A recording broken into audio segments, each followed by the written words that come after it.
Looking for inspiration for your next van trip? We're here to share the 10 best places we visited when we headed to South Wales.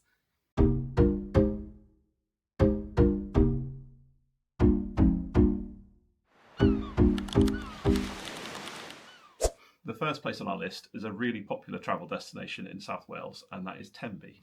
Yeah, Tenby was the first place that we visited on our route, and we loved it. It was a really charming town. We obviously loved the harbour with all of the beautifully painted houses, and we just spent the evening really just walking around, exploring the town, popping into lots of pubs, popping into a couple of breweries as well so we could sample some local beer. It was just a really lovely evening, wasn't it? Yeah, it was really nice, really nice. It was quite busy, but that's good. It was nice to see a buzz around the town. And the harbour was absolutely beautiful. It was very picturesque. Yeah, it was great. And actually, a really beautiful part of Tenby is South Beach, but we decided to do something a little different when we visited South Beach. So instead of visiting during the day, which, as you said, was quite busy and it was great because the weather was beautiful, we actually decided to get up at 4 a.m. and head to South Beach for sunrise. It was beautiful. We were the only people on the beach at that time. Tom managed to get some amazing drone footage, and it was just an incredible place to watch the sunrise. So yeah, I definitely say that if you're going to Tenby, maybe do something slightly different and head to South Beach for sunrise because you won't be disappointed. The second place on our list, and just a stone's throw from Tenby, is Saundersfoot. Yeah, it was lesser known, and I think a lot of people travel to Tenby obviously with good reason. But Saundersfoot is just up the road, probably 10-minute drive or something like that. But that's got an equally beautiful harbour. Very laid back feeling to it, a nice beach. We went and got fish and chips, I think, there. Yeah. So that was lovely. Yeah, we had fish and chips overlooking the harbour, and actually for just a short drive, it was really nice to experience another part of that really busy area. But as Tom said, it was much more laid back. We had a nice pint in one of the pubs there, some fish and chips, and just a really great way to round off time in that part of South Wales. So we were incredibly lucky with the weather during our time in Wales, and that's what made spot 3 even more special. Yeah, we went to Bosherston Lake and Stackpole Quay, which are right next to each other on a walk. It's basically a National Trust place with lily pads, and you're thinking, how good can that be? But when you say lily pads, there's a lot of lily pads. It's absolutely a fantastic place to visit. It's huge. There's so many walks. You can walk for hours. We made our way down to Stackpole Quay, which is where they have a little cafe and also a little beach that does also get quite busy there. But it was a lovely walk. We spent, probably about 3 hours, I think it was in total, but we could have spent the whole day there. Yeah, we could quite easily have walked around for hours. As Tom said, it was a gorgeous place to visit. As I said, we're very lucky with the weather. It was really, really beautiful that day, but it made the lakes even more beautiful. So yeah, Bosherston Lakes, beautiful. A lovely walk down to Stackpole Quay. What's also great is plenty of parking. So parking available at both Stackpole Quay and at Bosherston Lakes. So there's options there if you want to do a circular or if you want to start at one end or finish at another end. But that's definitely number 3 on our list. Number 4 on our list is a very special part of the Pembrokeshire coastline, which is home to the Cauldron, Stack Rocks and the Green Bridge of Wales. Yeah, this is absolutely magnificent, this place. We walked down from the car park, which is about 2 minutes away from all of the attractions, and you come up to the Green Bridge of Wales, and you're expecting something spectacular, but when you go over the edge and just see it, it's just stunning, absolutely stunning. It's one of the best things I've ever seen on any coastline in the UK. I was blown away. And then you walk down, you have Stack Rocks, which is basically these prominent stacks which have all of the seabirds on. If you come in the nesting season, there's thousands and thousands on there. And then lastly, just probably a couple of 100 metres walk down the path is the Cauldron, which is just a huge hole that just comes out of nowhere and is just crazy. Yeah, it's incredible. And I think the fact it's just all naturally formed. So the Green Bridge of Wales is a natural arch formation out of the cliffs.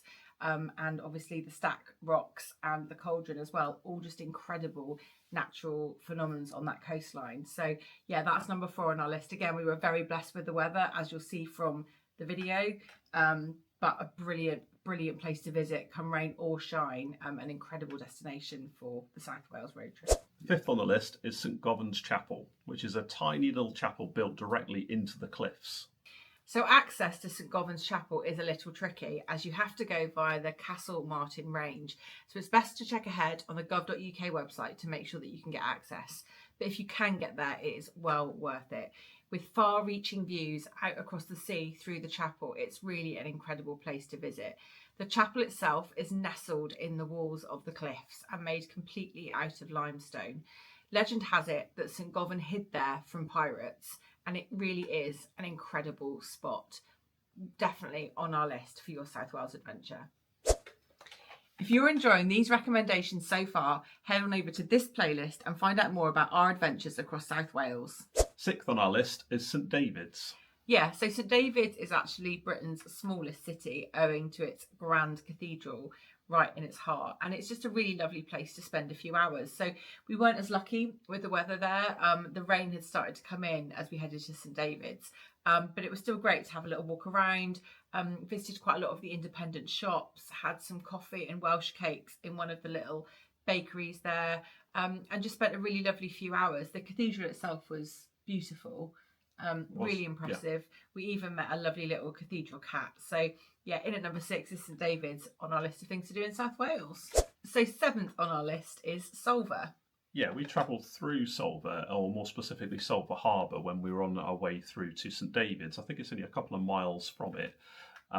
But we stopped there just because somewhere to stop. We weren't really thinking about it at the time, but it turned out to be a really good idea because it was a beautiful little place. It's a tiny little village with a harbour, which is lovely and quaint. And then if you come back into the actual village shop area, there is a lot of galleries and a lot of art, and it just feels really, really nice and cultural.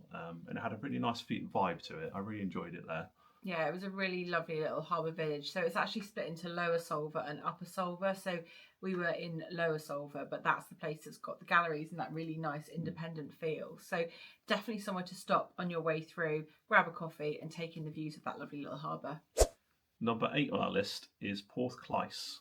Yeah, so continuing the harbour theme, just a little drive outside of St David's is a gorgeous little harbour called Porth Clais. So we headed down there after the time that we spent in St David's, and there's a little kiosk and a car park there. So we grabbed a coffee, and potentially one of the best coffees that we'd had on that trip from that kiosk. Yeah. It was incredible. And we just walked down to the harbour, and we must only have been there for about an hour, but it was incredibly peaceful, incredibly charming, and just a lovely way to sit and spend an hour enjoying a coffee, looking out over the harbour. So yeah, probably a little bit of a hidden gem, but definitely one to put on your list. In at number 9 is Three Cliffs Bay. Now, we actually were staying at Three Cliffs Bay. There's a really popular campsite there. So we booked to stay for a couple of nights, and we couldn't have been more lucky with how it turned out. Yeah, it was a stunning place. Obviously, the weather shined on us, so that was even better. But the campsite is just overlooking Three Cliffs Bay, and it's absolutely incredible. So whilst we were there, we obviously took a walk down to have a look at the beach and everything, but more than anything, just the views over it are the best thing about it. Yeah, and that campsite is hugely popular and books up months and months and months in advance. So if you are heading to that part of the world and you want to book there, then best book early to avoid disappointment. And 10th and last on our list is Mumbles. Yeah, so Mumbles was probably my favourite place from the trip in terms of where we visited. Not only is it an absolutely gorgeous seaside town, but we had some really great food experiences there. So first off, we went to Full of Grays. So for those of you that watch Interior Design Masters, Full of Grays was actually featured on that. We went there for brunch. It was absolutely delicious. Then in between, we headed for something sweet. We headed to Joe's. So a really incredible ice cream parlour. That was my personal favourite, I think. Yeah, it was definitely your favourite, wasn't it? Yeah. I went there and I was thinking, oh, how, you have ice cream and you're thinking, oh, I've had ice cream before, but this tasted completely different to any other ice cream I'd ever had in a very good way. Yeah, it was amazing. And it was queued out the door. So that's a good way to tell that it's really, really popular. And then the final thing that we did in Mumbles was go to the Gower Seafood Hut. So it's a little seafood pop-up just on the seafront, and probably had the most incredible popcorn cockles that we've ever had. Amazing seafood, some really delicious sweet chili prawns. And to be honest, I would go back to Mumbles just to have some more food from the Gower Seafood Hut because it was incredible. So Mumbles was actually the last stop on our trip, but probably my favourite. And I think we'll definitely be heading back there soon because it's a real big foodie hit. So those are our 10 favourite places from South Wales we found so far. But we know there are many more places we haven't visited yet. So if you've got a further recommendation for where we should head on our next trip, then please leave them in the comments below. Thank you for joining us, and we'll see you again soon. Cheers then. Bye. Bye. Nope, it's not called that. I forgot what I was saying again. It really was. It really was amazing. Oh, so good an intro. Because it's great. It's lovely. It's great. It's great. What am I saying again?